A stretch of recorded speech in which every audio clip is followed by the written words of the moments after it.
The following podcast is a W2M Network original production. Visit W2Mnet.com for all of our other great podcasts, plus news, reviews, articles, and opinions from the worlds of wrestling, video games, football, and entertainment.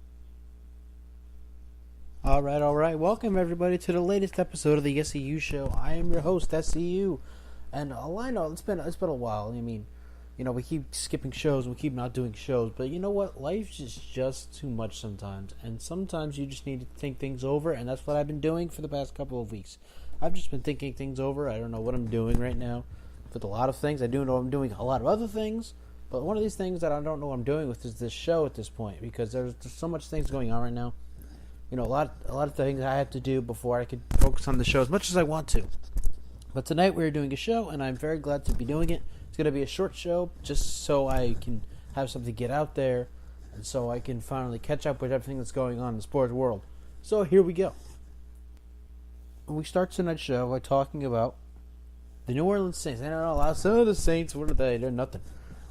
No. The Saints, I am buying the Saints right now. The Saints look like a playoff team, if you ask me. This is a playoff team right now, the New Orleans Saints. They went from 0-2. They look really bad. They lost to the Vikings. Lost to Sam Bradford. They gave up a win to Sam Bradford and the Vikings. And then they lost to the Patriots. Of course, that was when everyone thought, the Patriots are back. We'll get to that a little later, though. The Patriots are not back, unfortunately. I hate to break it to everybody. The Patriots are not back. But we'll get to that later. I want to stick with the Saints right now. The Saints look real, people. Again, sure, people get going to say, but they beat the Panthers, big whoop. That's all fine. It is. They beat the Dolphins, yeah, fine. But this is a good Saints team. They're showing that on both sides of the ball now. Not just, I'd ripped them. Last time I did a show, I ripped them. Or what was on doing my other show, The Kickoff, with my co-host. I ripped the Saints defense because it was the worst in the league, and I said that the Patriots weren't back because they had beaten the worst defense in the league. But nonetheless, this team is doing so well on both sides of the ball now. I like what I'm seeing from both sides. Breeze is doing well. He has 8 touchdown passes, about 1,100 passing yards, and the defense they've shut out. They've given up less than 20 points in the last 2 games. That's impressive. How can you not say that's not impressive? You've given up less than 20 points in the last 2 games, 13 to be exact, because they shut out the Miami Dolphins in London. That's impressive. Like, if you could do that, that's impressive. But the other thing that's very impressive, and this is more impressive, if you ask me about the Saints, they're the third team in NFL history. Like, forget the last 25, the last 10 years, forget all that. They're the third team in NFL history to not turn the ball over in first 4 games. Drew Brees has not turned the ball over. Adrian Peterson has not turned the ball over. Mark Ingram has not turned the ball over. I just think that they're doing so well without their top receiver in Brandon Cooks, who's now with the Patriots. And, Ted Ginn is doing what we thought Ted Ginn would do, that he usually does when he's with teams. So the fact that the Saints are doing what they're doing right now is I'm very impressed. I did not see this coming. I really thought the Saints would finish 7-9 or worse and finish 4th in the division. But as this stands right now, this team looking very good. And I'm looking up the standings for the NFC South right now. I don't know where they're at, but they look very good. Have not turned the ball over in 4 games. Third team in NFL history to do so. Very impressive stuff. They are currently last in the division at 2-2, but that's because of the slow start they had. Now they have, let's check their schedule here. Coming up, they have the Lions, who have shown a little bit of struggle. Only scored 14 points in a win against the Vikings. Lost to the Falcons on controversy. By the way, that play, everyone thinks it was a touchdown. It was not a touchdown. Golden Tate knee was down right before he crossed the line. Then they have the Packers. That's going to be a big one. They have the Bears. They have the Bucs that are struggling a little bit. Buffalo's not a good team. Kirk Cousins has no good receivers. So the Saints, things are looking up for New Orleans. As far as their schedule goes, they look like they could do something. They definitely could do something. And I counted them out. I was wanting to count them out, but now I'm not counting them out just yet because I'll get to Carolina as well. But this Saints team looks so good. This is such a good Saints team. And they've shown that the last 2 games, they beat the Dolphins and they beat the who else? The big Panthers, like I said. But that doesn't matter who they beat. The fact of the matter is that they're playing better. That's all that matters. They're playing better football. That's what I like seeing. On the other hand, while the Saints are doing very well, there is someone on the Saints who's not doing well, and that, ladies and gentlemen, is Adrian Peterson. On Sunday, against the Dolphins in London, Adrian Peterson had 2 rushes for negative 2 yards. I remember seeing on social media someone had said, you the fan, had more rushing yards than Adrian Peterson did on Sunday. Like, it was that bad that Adrian Peterson had such a horrible game. This is an example of high expectations, high disappointment. Adrian Peterson was expecting, I'm going to be the top guy in New Orleans. I'm going to get all the carries. He's done nothing because he gets nothing. He expected too much, and now he's disappointed too much. High expectations lead to high disappointment. This is why, if I'm a running back like Adrian Peterson, before I sign with the team, I want to make sure I'm getting all these carries. I want to make sure 100%. Am I the guy? Am I getting the most rushes? Am I this, am I that? Am I the one getting all the rushes? Am I the one getting the most carries? That's what I'm trying to say. If I'm not the one getting the most carries, I'm not doing your team.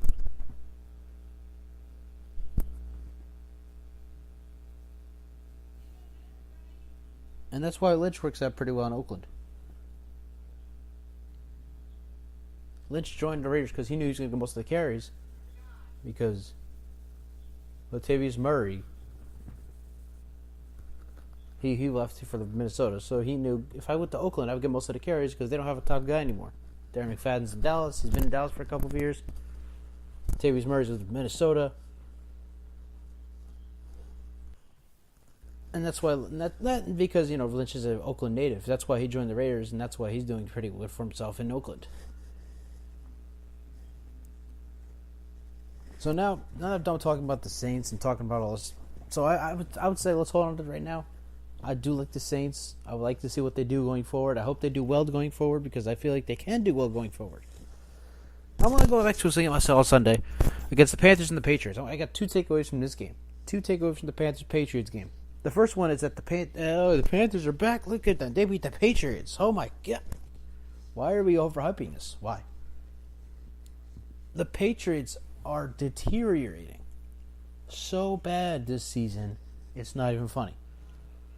You think that the Panthers are doing so well because they beat the Patriots? No. The Patriots are playing very bad football. But we'll get to that in a second. I want to get to the Panthers first. Cam Newton, I said this before, I'll say it again. You take away 2015 season, mediocre. Very bad quarterback. Not accurate at all. His best ability is running the ball. And he's not even that good at that. I mean, look back at their first couple of games. They scored 9 points against Buffalo.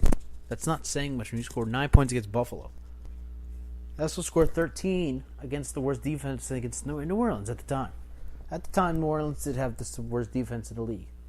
And the Panthers scored 13 points against that team. Oh, big, scary Carolina's back. No, they're not. They're not back. They're not contenders. Like, if I've seen people say that they're contenders now. No, they're pretenders. Just because they beat the Patriots means nothing. Speaking of New England, they are in serious trouble. Like, this is really bad for New England.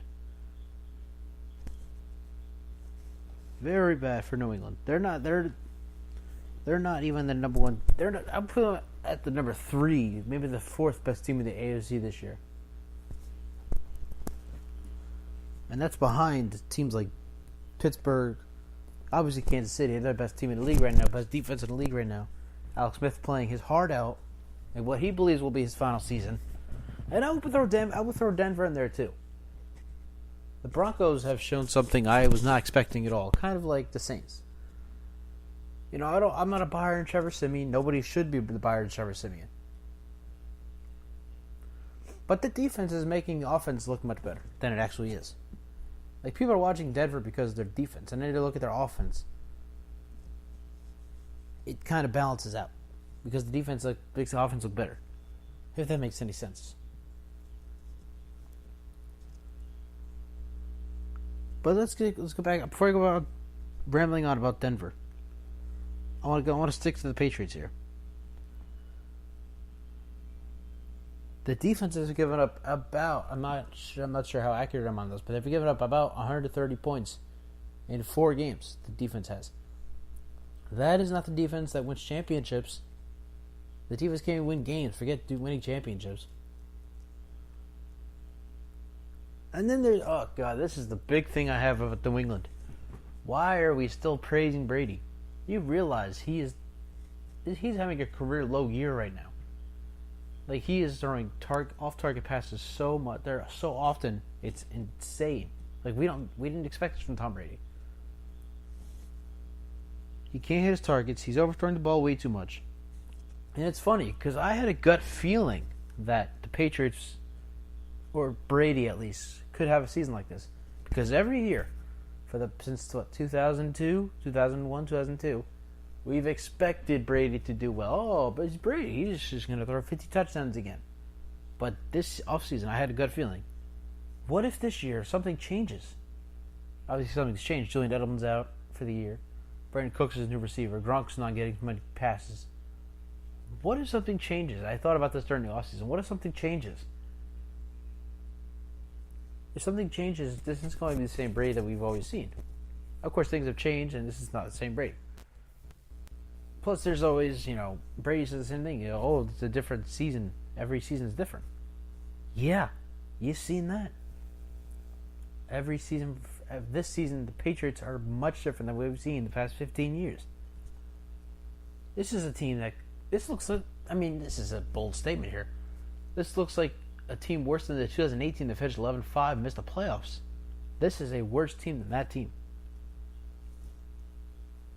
That's how bad things are in New England right now. This looks like the worst team Bill Belichick has coached.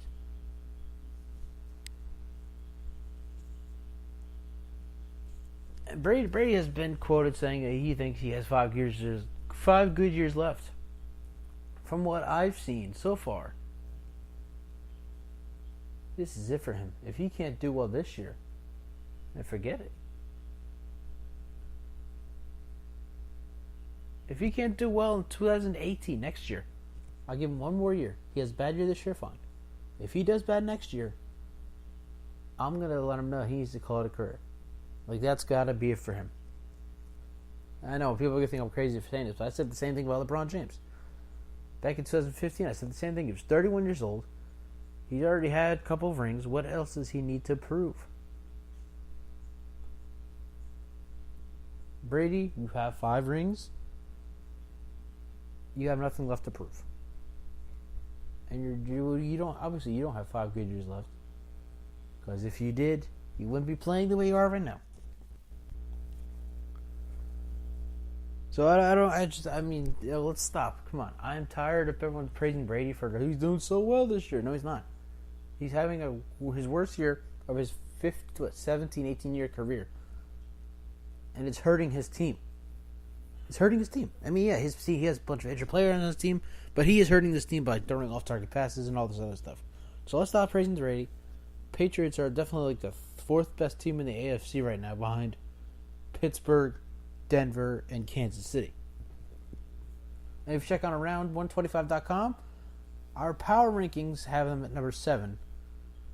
It says a lot about how things have changed in the Northeast for the New England Patriots. I know there's another pretender. I talk about Carolina being a pretender. There's a pretender in the AFC as well. So we have like a pretender Super Bowl. We have the Patriots. We have the Panthers going up against the Baltimore Ravens. That team scared a lot of people, going 2-0, 10 takeaways. Oh boy, this Ravens team's going to threaten the Steelers. What if they did in the last 2 games? They gave up 44 points to Blake Bortles. Ooh, scary.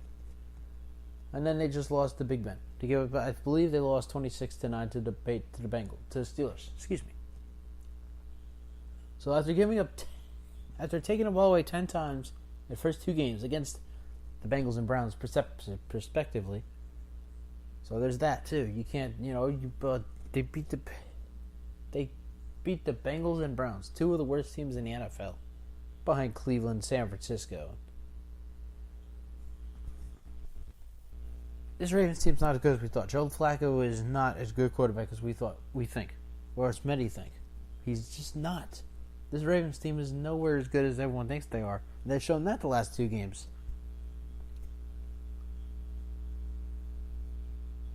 Then you got the Giants, and I know I'm just going on a rant here about different teams and everything because it's a short show, and we're just trying to get things back in order with this show.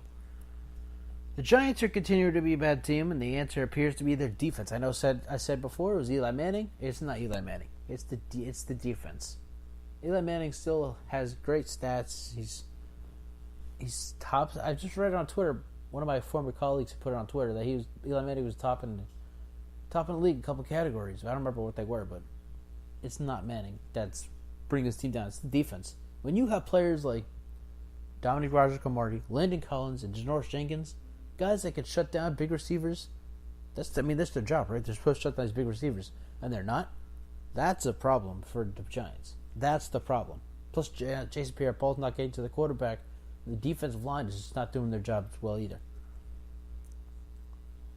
I mean, you could throw a little bit of blame on Manning. I still do, because he hasn't targeted. I mean, Odell Beckham Jr. hasn't been as big a key to the offense as he has been the past 3 years. And Brandon Marshall, where has he been? What a disappointment he's been through 4 games this season. What a disappointment. You would think that, Brandon Marshall's going to come in and do the same thing OBJ's doing. No, he hasn't done anything.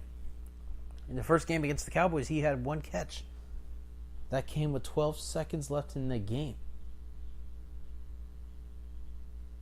You have to get Marshall in there more. Manning has to target Marshall much more than he has. It's just a shame that Brandon Marshall's seen nothing from Manning. But this defense is where it's at. Like, this defense is what's bringing them down. At least that's what I've seen in the first 4 games of the year. Defense is bringing them down. You would, after what I saw last season, I mean, I told everybody the Giants' defense is so scary. Like, it was such a good defense last year. Well, that defense is taking a 360 in the wrong direction. I can't figure it out. You have Janoris Jenkins. You have Dominique Rodgers-Cromartie, one of the top cornerbacks in the league. And you have Landon Collins. You should have such a great secondary, but you don't. It makes no sense. It's just, I cannot figure it out. And as a Cowboys fan, I mean, I gotta be biased here. Let the Giants lose. That's fine. Of course, the Cowboys are chasing the Eagles in the NFC East, but I picked the Giants to finish 11-5. They're already 4 losses in. So obviously they're not going 11-5 unless a miracle happens this year. But we all know there's not going to be any miracle. Plus, every time there's a miracle, the Giants are on the wrong side of it. Eagles fans will know what I'm talking about. So I want to switch over to college football now. And I love myself for this. I had to pat myself on the back for this one. Sam Darnold is overrated. I called it. I was right. I love it. Everybody was praising Sam Darnold before the season. Now the USC is going to be a national title contender. And Sam Darnold's going to go number 1 overall to the Jets because everyone expected the Jets to do so bad. Now they're 2-2. Which is very shocking. I did not expect them to win a game at all. But they're 2-2. And Sam Darnold is not going to be their first pick. And they're not even going to get the first pick. But Sam Darnold's not going to be first overall regardless. Everybody overhyped Sam Darnold so much. And I said, don't overhype him. I wrote an article about it for W2Mnet.com. Go check it out. Don't overhype Sam Darnold. And that's what a lot of people did. They overhyped Sam Darnold. And now look at him. And I said this in the offseason. Juju Smith-Schuster, wide receiver, gone, NFL. Adoree Jackson, gone, NFL. And I didn't know anybody else on USC's team. And I said, Darnold's not going to be the same quarterback he was. Turns out I was right. Darnold has he's thrown as many interceptions as he has touchdown passes. How's that for a number 1 overall pick? No. That does not a number 1 overall pick make. It just doesn't. My number 1 overall pick right now has to be Josh Rosen. No matter who gets him, the Jets, the Bears could take him. Maybe the 49ers could use a quarterback, that's for sure. But I mean, I was one to criticize him after that game against Texas A&M. Yeah, he can't be a Heisman candidate. He had a bad 3 quarters against Texas A&M. But yeah, but since then though, things have changed for Josh Rosen. He's just done so much better since that game. Like since he was down 44-10 against Texas A&M, he has just been on fire. That fourth quarter, obviously one of the biggest performances in college football history in a quarter alone. And then he pressed against other teams that he played. I don't know UCLA like that. I don't know the schedule. But I do know that he did very well. And he continued to do well. And even in the loss against Memphis. This I remember because it was on a noon game on ABC. And I love watching my college football on Saturdays. I remember this. Even in a loss against Memphis, he threw 5 touchdown passes. 5 touchdown passes. And they might have lost, but that was an impressive performance from Josh Rosen, for sure. So if things stay the way they are right now, and I'm pretty sure they might, pretty sure they will, as a matter of fact, Josh Rosen is going to be the number 1 overall pick, and honestly, San Francisco better hope that they get that number 1 overall pick because Brian Hoyer is not their quarterback of the future. There's just no way. And CJ Beathard has not done enough to be named the starting quarterback just yet. In Chicago, they already have their quarterback. They wasted their pick on Mitchell Trubisky. They wasted him. They wasted it. I mean, they can't just go back to the drawing board. Let's draft another good quarterback. No, you can't do that. That's not how it works. They're stuck with Mitchell Trubisky the next 3 years.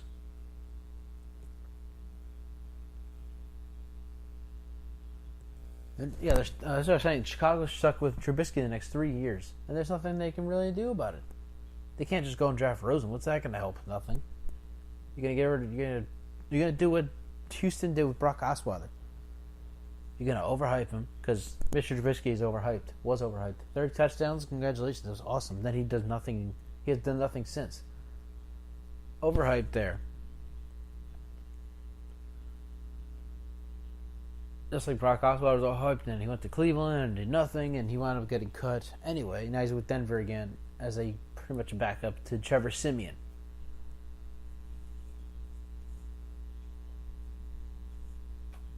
San Francisco needs a quarterback. If they could take Josh Rosen, I don't know if they'll go number 1. At this point, it looks like they could go number 1. They do have a good team, but the Jets are playing better than them. Maybe Cleveland, because Cleveland just needs to stop looking at quarterbacks. That's what it is. So San Francisco, I feel, will get the things. What happened in the 2017 draft was crazy. The Bears trade up from 3rd to 2nd to get Mitch Trubisky. That's not going to happen again next year. Because San Francisco now realizes we need a quarterback that's going to help us win. And obviously that quarterback is not Brian Hoyer. It is just not Brian Hoyer. So I'm hoping that San Francisco gets the 2nd overall pick in 2018 draft, and Cleveland goes another defensive player, maybe running back, maybe Saquon Barkley, because they know they need a running back. San Francisco doesn't need a running back. Cleveland could need a running back, and Saquon Barkley, look, he could be the number 1 overall pick. But San Francisco at 2, Josh Rosen. There cannot be any question about it at this point. Things could change, of course, but at this point, Josh Rosen has to go to San Francisco. That just fits too well. It's such a good fit for San Francisco, especially with the quarterbacks they have now, which are crap. And my final segment for this show, and as I said, short show, we're trying to just get something out there because not getting anything out there is not good for me. Trying to become, obviously the greatest that has ever done this. Very long way to go. I can tell the way I do these shows. But anyway. Dwayne Wade signed with the Cleveland Cavaliers. Dwayne Wade signed with the Cleveland Cavaliers, and I love it. I love that move. Because you have... Because Isaiah Thomas, everyone was so happy that the Cleveland Cavaliers had signed Isaiah Thomas, and it was like, okay. But he's not going to play till January. So LeBron's going to have to do this all by himself now? Not so fast. Because here comes Dwayne Wade. Wade's going to save the day. Well, yeah, him and LeBron did so well to get together from 2010 to 2014 when they played in the Miami Heat together. They won 2 titles. And even beat Russell Westbrook and Kevin Durant in 5 games. So that's going to be a very good Cavs team with Dwayne Wade on it. And that's why I like the move. Because, first of all, it takes a lot of pressure off LeBron. 2, he gets his best friend back on his team after, 2 or 3 years apart. And now they are a bigger threat in the East. Like, they were clear winner to win the East regardless, but now it's over. Nobody's beating Cleveland in the East. However, though, I do feel Golden State's going to win the title. There's no way that Golden State's not going to win this title.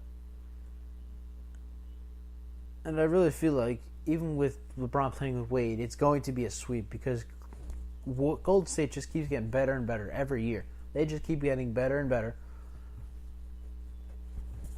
And Cleveland, they showed last year that they are just no match for Golden State. It's going to be another... We all know, there is no question. It's going to be Golden State, Cleveland in the finals again this year. But we are also sure that even with Dwayne Wade on his team, and even Isaiah Thomas playing starting in January, Cleveland is not going to beat Golden State in the finals. It's going to be another Warriors championship season. We might as well just skip to next season, because next season, in the off season, everything is going to explode, and it is going to be the best offseason we've seen in the NBA in 50 years. I can see it now. I can't wait. Both off seasons, NFL and NBA. It's just going to be an incredible off season for both leagues. And I can't wait. Is it July 1st yet, ladies and gentlemen? Please tell me it's July 1st yet. And I mean, it's just going to be absolutely nuts. And I can't wait. So that's going to do it here for the SU show. I want to thank you all who listened to this podcast. Whether you're listening on WTuneNet.com, iTunes, Stitcher, Spreaker, or wherever WTuneNet podcasts are available, I want to thank you for listening. I know it's a very short episode, but I feel like I've gotten everything out, and I'm glad I did this show because I needed to get something out because it's been on and off for too long. It's just been on and off for too long. And I can't wait for next week's show. Because next week, we're going in on the NBA. So until next week, this has been the SCU show. Thank you. The following podcast is a W2M Network original production. Visit W2Mnet.com for all of our other great podcasts, plus news, reviews, articles, and opinions from the worlds of wrestling, video games, football, and entertainment.